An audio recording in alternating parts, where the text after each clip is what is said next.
அருணாச்சலனே சிவ சிவனே, அண்ணாமலையே ஹரஹரனே, அனல் மாமுகனே சிவ சிவனே, அக்னீஸ்வரனே ஹரஹரனே.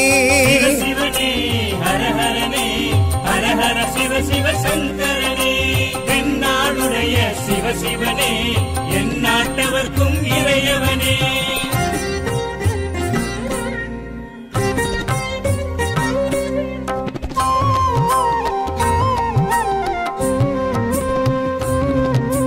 அஷ்டலிங்கனே சிவ சிவனே, அர்த்தநாரீஷ ஹரஹரனே, முக்திபுரீஸ்வர சிவ சிவனே, முக்தி அருள்வோ